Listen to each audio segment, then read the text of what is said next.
Viewers, welcome to Jayas சமையல். இன்றைக்கி சுவையான முருங்கைக்கீரை சாம்பார் எப்படி செய்யறதுன்னு பார்க்கலாம். வாங்க வீடியோக்குள்ளே போகலாம். பார்த்திங்கன்னா ஒரு 1/4 கிலோ அளவுக்கு துவரம்பருப்பு எடுத்து நல்லா வாஷ் பண்ணி குக்கரில் அதை ஆட் பண்ணிக்கோங்க.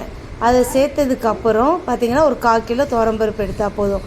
ஒரு 4 தக்காளி, ஒரு 2 வெங்காயம், அப்புறம் பார்த்திங்கன்னா ஒரு 2 பச்சை மிளகா, அப்புறம் பெருங்காயம், இதெல்லாம் ஒன்றா சேர்த்து தேவையான அளவுக்கு தண்ணி அதில் ஊற்றி மஞ்சத்தூளும் அதில் சேர்த்துக்கோங்க.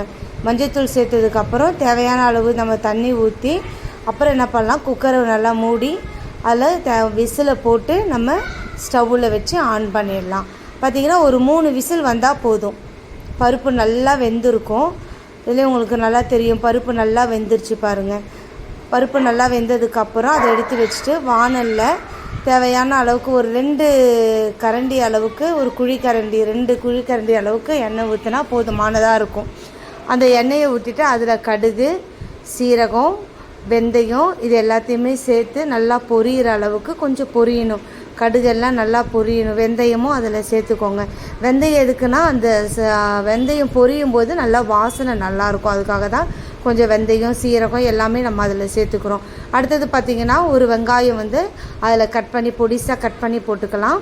வெங்காயம் போட்டதுக்கப்புறம் ஒரு 2 மிளகாய் வத்தலும் அதில் நம்ம சேர்த்துக்கலாம். சேர்த்து நல்லா அதை வதக்கி விட்டுப்போம். இந்த மிளகாய் வத்தல்லாம் சேர்ந்ததுக்கப்புறம் நல்லா அதை வதக்கி அந்த வெங்காயம் கொஞ்சம் இதுவானால் போதும். ரொம்ப நல்லா ப்ரௌனிஷாக ஆகணும்னு அவசியம் இல்லை. கொஞ்சம் கண்ணாடி மாதிரி அந்த பதத்துக்கு வெங்காயம் வதங்கினா போதும். அதுலேயே ஒரு 4 பூண்டு நல்லா நசுக்கி போட்டு அந்த பூண்டோடு சேர்த்து அந்த வெங்காயத்தையும் வதக்கி வைக்குங்க.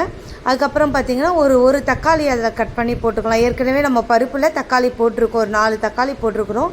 அதனால் அதிகமாக போட தேவையில்லை. ஒரே ஒரு தக்காளி அதில் போட்டால் போதும்.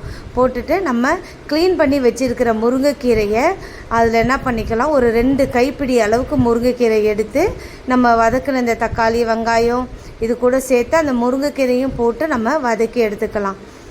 இந்த முருங்கைக்கீரையில் பார்த்திங்கன்னா இரும்பு சத்து நிறைய இருக்குது. வாரத்துக்கு 2 முறை முருங்கைக்கீரை சாப்பிட்டாலே நம்மளுடைய ஹீமோகுளோபின் லெவல் அதிகமாக ஆகிடும். அதனால் முருங்கைக்கீரை நம்ம எல்லோரும் சேர்த்துக்கிறது ரொம்ப நல்லது. இந்த முருங்கைக்கீரை வதக்கணுன்னே அதில் ஒரு 2 டீஸ்பூன் அளவுக்கு சாம்பார் பொடி சேர்த்துக்கோங்க. சாம்பார் பொடி சேர்த்துட்டு ஒரு 2 கிளாஸ் அதில் நம்ம தண்ணியும் சேர்த்துக்கலாம். தண்ணி சேர்த்து நல்லா ஒரு கொதி வரட்டும். கொதி வந்ததுக்கப்புறம் நம்ம ஏற்கனவே எடுத்து வைத்திருக்கிற அந்த குக்கரில் வேக வச்சுருந்த அந்த பருப்பையும் இதிலேயே சேர்த்து நல்லா ஒரு வதக்கி எல்லாத்தையும் நல்லா கீரையும் அந்த பருப்பும் நல்லா சேர்ந்து வர அளவுக்கு வதக்கிக்கிட்டு நமக்கு எந்த அளவுக்கு வேணுமோ, திக்காக வேணும்னாலும் திக்காக வச்சுக்கலாம்.